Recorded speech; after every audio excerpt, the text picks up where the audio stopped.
Olá, meu nome é João Pedro e hoje nós vamos falar sobre como preencher o movimento de caixa. O movimento de caixa é aquele documentozinho, aquele livrozinho que os empreendedores utilizam para realizar o controle financeiro da sua empresa, né? Sobre a importância do movimento de caixa ou do fluxo de caixa, nós podemos fazer algumas preconizações aqui da importância desse instrumento, né? A primeira é que não é possível gerenciar nada que não se pode medir. E quando o empresário ele não consegue medir os resultados da sua empresa, se ele não conhece a representatividade das suas contas, o quanto que ele precisa de capital, de giro, como que é seu fluxo de caixa, ele acaba conduzindo a empresa tomando somente com base o dinheiro em caixa. E, na verdade, ele tem que tomar as suas decisões com base na representatividade das suas contas e conhecer o quanto que ele necessita de capital de giro. E essa situação pode levar a tomada de decisões errôneas, perca de oportunidades, podendo chegar até a quebra da empresa, o que a gente não quer, né? Com certeza.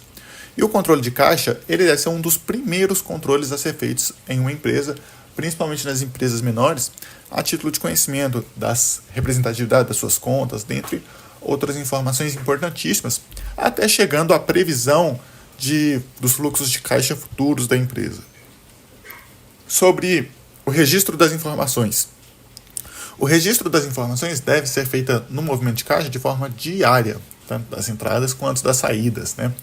E os documentos físicos eles devem ser guardados e organizados conforme as exigências legais, né? Seguindo aí a questão fiscal, né? Essas informações elas podem ser classificadas em categorias, devem ser classificadas em categorias a título de verificar a representatividade dessas contas, tomada de ações para redução ou otimização daquelas contas. É um registro muito importante. Deve ser realizado de forma correta e diária. Sobre entradas e saídas, né? As entradas elas vão se referir a todos os recebimentos da empresa. Pagamentos por cartões de crédito, né? Recebimentos, esse tipo de recebimento, ele deve ser registrado na data do depósito na conta da empresa. Ou seja, digamos que hoje passou-se o cartão de crédito de algum cliente e a entrada do dinheiro vai ser realizada daqui a 30 dias. Então a gente vai realizar essa entrada somente daqui a 30 dias, porque nós estamos trabalhando com o regime caixa, né? Os cheques pré-datados, se alguém ainda utiliza, o registro ele deve ocorrer no dia do vencimento do cheque, após a confirmação do seu depósito. No caso de duplicadas e notas promissórias, o registro deve ocorrer na data da liquidação desses títulos, ou seja, emitiu-se uma duplicata para daqui 15 dias, quando o dinheiro entrar na conta da empresa, na data da liquidação, esse título vai ser registrado no fluxo de caixa. Investimentos financeiros, o registro deve ser realizado no dia do crédito na conta da empresa, após a confirmação por meio da verificação dos extratos bancários, dentre outros, né? Em relação às saídas, refere-se a todos os pagamentos realizados, a todas as saídas de dinheiro que saíram, né, de fato daquela empresa. Então essas saídas elas vão referir aos impostos, aos tributos, né, em que o registro vai ocorrer na data de saída do dinheiro do caixa da empresa. Quanto à folha de pagamento, o registro deve ser realizado no dia do efetivo pagamento aos funcionários. No caso de fornecedores, o registro deve ocorrer no dia do pagamento da duplicata, no dia em que você pagou a fatura do seu cartão de crédito, se esse pagamento foi feito via cartão, né? E assim sucessivamente, ou seja, sempre no dia que ocorreu a movimentação do dinheiro. Se alguém quiser se aprofundar sobre esse tema, tem algumas sugestões aqui do próprio Sebrae, são livros e materiais gratuitos que estão lá no site do Sebrae. O e-book Gestão Financeira, a apresentação Gestão Financeira e sobre a causa mortes, o sucesso e o fracasso das empresas nos primeiros 5 anos de vida, são leituras importantes para os empreendedores. Mas vamos voltar aqui na nossa questão do movimento de caixa, sobre o preenchimento de fato do movimento de caixa, né? Vamos primeiro focar na parte superior, né, da folha, né, do livro caixa, né? Então, aqui nós temos alguns campos e vamos realizar o preenchimento deles aqui e detalhando cada um como que deve ser feito o preenchimento. O primeiro campo que a gente tem é o campo de data. Nós vamos colocar a data de hoje, né, ou do dia que a gente está registrando, fazendo o registro daqueles movimentos, né? Digamos aqui a data 1/4 de 2024. O número, normalmente é o número sequencial das folhas do movimento do caixa, ou seja, digamos que esse foi o dia número 1 daquele ano para aquela empresa, ou seja, ela foi aberta, ela começou as suas operações naquele dia, foi as primeiras transações financeiras naquele dia, apenas uma situação exemplo, né? O nome da empresa, Organizações Tabajara, LTDAME, você vai colocar o nome da sua empresa de fato aí, né? E agora vamos para a parte dos registros de fato no movimento de caixa. O primeiro é aquela coluna DOC número. Naquela coluna DOC número, você vai colocar o número da nota fiscal, o número do recibo, o número da guia que você está realizando o pagamento de fato. Então, digamos uma nota fiscal número 857, um recibo, né? E você colocaria recibo 857. Se for uma duplicata, normalmente uma duplicata é acompanhada de uma nota fiscal, você coloca o número da nota fiscal. Se for uma guia de tributos, você coloca o número daquela guia, né? Assim sucessivamente, sempre primando, né, pelo registro mais exato possível. No campo histórico, você vai colocar justamente o histórico. Qual foi a movimentação financeira que realizou? Nesse caso, a nota fiscal 857 foi referente a um pagamento referente à aquisição de matéria-prima. Normalmente eu ainda sugeriria colocar mais detalhamento, talvez pagamento referente à aquisição de matéria-prima para o fornecedor X, né?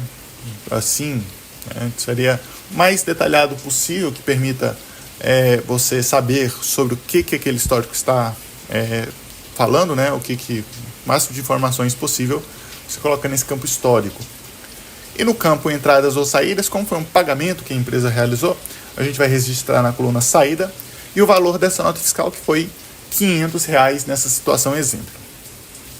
Nós temos outro exemplo, que é um recibo, um outro documento, número 758, realizou um pagamento em algum dia anterior, mas ela entrou no caixa da empresa nesse dia. Então você vai registrar venda via cartão, a venda número 14, por exemplo, daquele dia, ou a informação que a empresa do cartão te der.